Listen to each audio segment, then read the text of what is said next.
Engine 101, did it crash over there at the Pentagon? Is that correct? We're looking at confirmation on the location.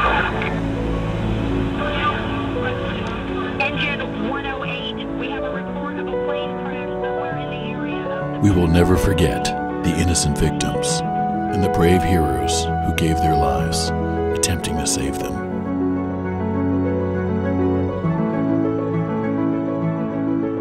We will never forget the attacks that united us as a nation.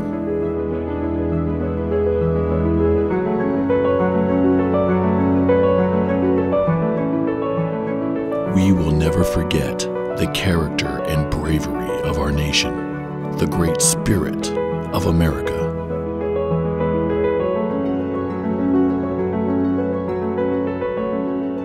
We will never forget.